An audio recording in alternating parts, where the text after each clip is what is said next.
प्यारे बच्चों, आज हम कक्षा 10 की गणित के तीसरे चैप्टर दो चर वाले रैखिक समीकरण युग्म के 3.3 प्रश्नावली के तीसरे क्वेश्चन के 5वें और 6वें खंड को हल करेंगे, जिसमें कहा गया है यदि किसी भिन्न के अंश और हर दोनों में 2 जोड़ दिया जाए तो वह 9/11 हो जाती है। यदि अंश और हर दोनों में 3 जोड़ दिया जाए तो वह 5/6 हो जाती है। वह भिन्न ज्ञात कीजिए। आओ इसे सॉल्व करने के लिए हमने माना कि भिन्न का अंश x तथा हर y है।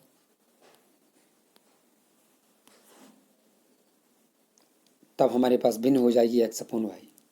तब पहली शर्त अनुसार अंश और हर में 2 जोड़ने पर 9/11 हो जाती है भिन्न।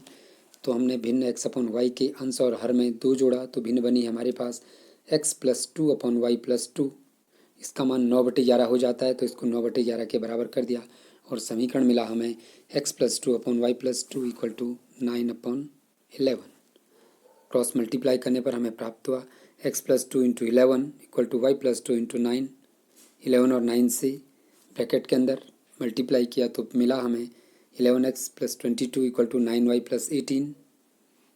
दाएं पक्ष के सारे पदों को बाएं पक्ष में लाए। इस प्रकार इक्वेशन मिली हमें 11x - 9y + 22 - 18 = 0। अब 22 और -18 दोनों अचर पद हैं।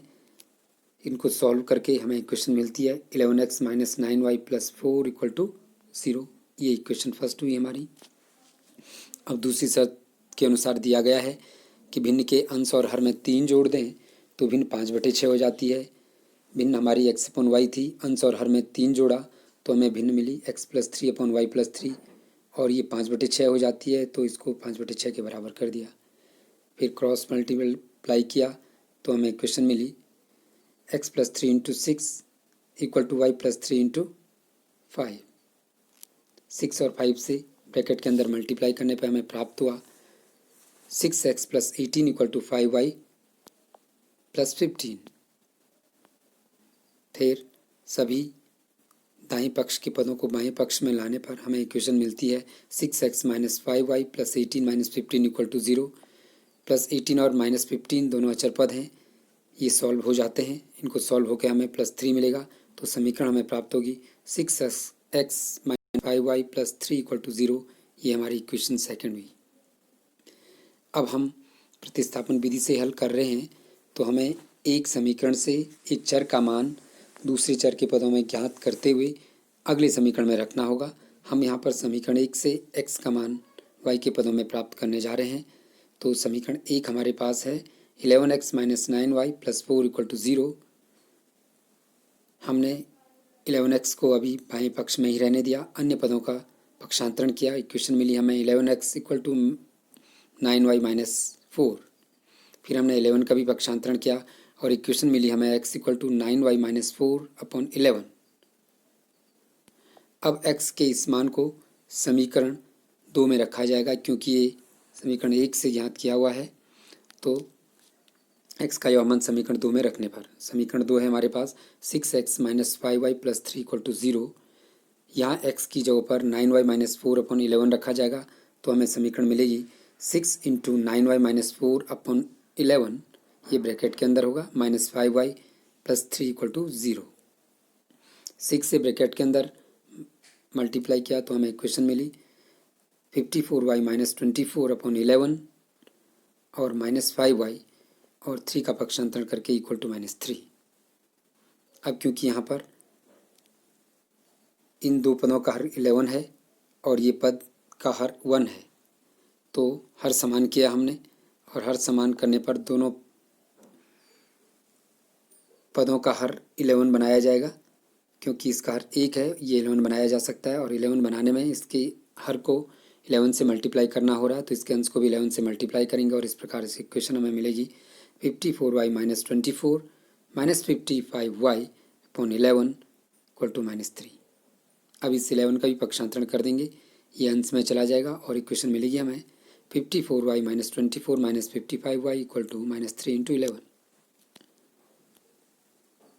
फिर इसे सरल करने पर -3 × 11 -33 देंगे और इस प्रकार इक्वेशन मिलेगी हमें 54y - 24 - 55y = -33। फिर -24 का भी पक्षांतरण किया तो हमें प्राप्त हुआ 54y minus 55y equal to -33 plus 24। और ये सरल करने पर दाएं पक्ष में भी सरल हो रहा है और बाएं पक्ष में भी सरल हो रहा है। बाएं पक्ष में हमें -y प्राप्त होता है और दाएं पक्ष में -9। इस प्रकार मिला -y इक्वल टू -9। अब हमको माइनस हटाना है क्योंकि वैल्यू तो y की निकालनी है, तो हमने दोनों पक्षों में माइनस से मल्टीप्लाई किया, -1 से मल्टीप्लाई किया तो हमें मिला y इक्वल टू 9। अब हमने y के इस मान को समीकरण 1 में रखा। समीकरण 1 हमारे पास है 11x minus 9y plus 4 equal to 0। यहाँ y का मान रखा तो इक्वेशन मिली हमें 11x minus 9 into 9 plus 4 equal to 0।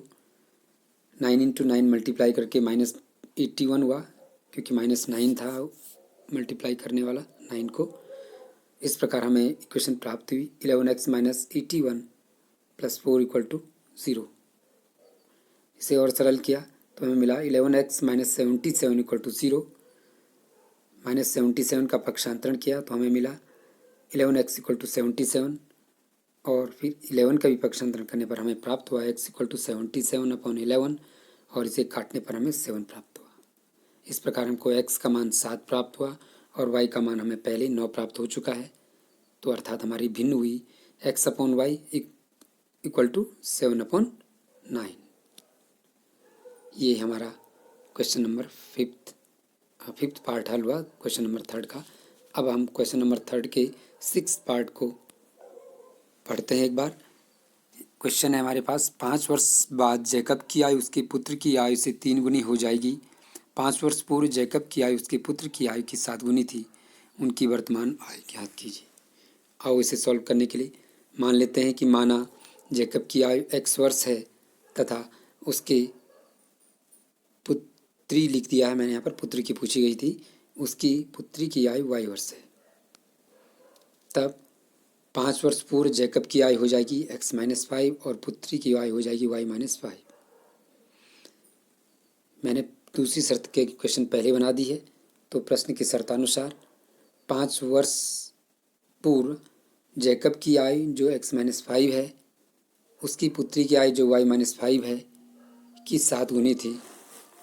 इनको समान करने के लिए हमने पुत्री की आयु को 7 से गुणा कर दिया, वो जैकब की आयु के बराबर हो जाएगी और इस प्रकार इक्वेशन हमें मिल जाएगी x-5 equal to y-5 into 7। Multiply करने पर 7 से y-5 को हमें equation milli x-5 equal to 7y-35। इसे और सरल करने पर हमें मिला x-7y-5 प्लस 35 इक्वल टू 0 और -5 प्लस 35 सॉल्व होकर के पूरी इक्वेशन हमें नहीं मिली। x-7y plus 30 equal to 0 equation first हमने इसे कह दिया। अब अगली शर्त अनुसार जो हमारी पहली शर्त थी उसमें कहा गया था कि यदि 5 वर्ष बाद जैकब की आयु पुत्री की आयु की 3 गुनी हो जाएगी। तो 5 वर्ष बाद जैकब की आयु हो जाएगी x+5, पुत्री की आयु हो जाएगी y+5। कहा गया है कि जैकब की आयु 3 गुनी हो जाएगी। हमें समीकरण बनाना है, इसलिए हमने पुत्री की आयु को 3 से गुणा किया, वो जैकब की आयु के बराबर हो जाएगा। इस प्रकार इक्वेशन मिलेगा x+5 equal to y+5 into 3 से मल्टीप्लाई करने पर हमें प्राप्त हुआ x+5 इक्वल टू 3y+15। दाएं पक्ष के सभी पदों को बाएं पक्ष में लाने पर हमें मिला x-3y प्लस 5 -15 इक्वल टू 0। +5 और -15 को सरल करने पर हमें -10 प्राप्त हुआ और इक्वेशन मिली हमें x-3y -10 इक्वल टू 0। ये हमारी इक्वेशन फर्स्ट हो गई। अब हम प्रतिस्थापन विधि से फिर वही एक चर का मान दूसरे चर के पदों में ज्ञात करेंगे और उसे अगले समीकरण में रखेंगे। हम यहाँ पर सेकेंड इक्वेशन से x का मान निकाल रहे हैं। तो दूसरी इक्वेशन हमारे पास है x-3y -10 इक्वल टू 0। यहाँ से x का मान निकालने के लिए x को बाएं पक्ष में छोड़ना होगा, सभी पदों का पक्षांतरण करना होगा और इस प्रकार हमें प्राप्त हुआ x equal to 3y plus 10। अब x के इस मान को हम दूसरे अगले समीकरण में रखेंगे, क्योंकि ये सेकंड से निकाला गया तो पहले में रखना पड़ेगा। पहला समीकरण हमारा है x-7y प्लस 30 इक्वल टू 0। यहाँ एक्स का मान रख देंगे एक्स की जगह पर और इक्वेशन हमें प्राप्त हो जाएगी 3y + 10 जो एक्स का मान था, -7y जो पहले से इक्वेशन में था और +30 ये भी इक्वेशन में पहले से था, फर्स्ट इक्वेशन में, = 0। इसे सरल किया, सरल करने पर यहाँ पर 3y और -7y भी सरल होते हैं और 10 और 30 भी सरल होते हैं। पहले मैंने इनको रीअरेंज कर दिया, चर पदों को एक साथ लिखा और अचर पदों को एक साथ लिखा। इस प्रकार से हमारी इक्वेशन मिली हमें 3y - 7y + 10 + 30 = 0। और फिर 3y और -7y सॉल्व होकर के आते हैं -4y + 10 और +30 सॉल्व होकर आते हैं +40। क्वेश्चन बनती है -4y + 40 = 0। 40 का पक्षांतरण किया तो हमें क्वेश्चन मिली -4y = -40। फिर हमको y का मान निकालना है, y को रहने दिया और -4 का पक्षांतरण किया तो आया हमारे पास y = -40/-4। माइनस से माइनस कटा, 4 का डिवाइड 40 में हुआ, 10 प्राप्त हुआ। इस प्रकार y का मान 10 आया।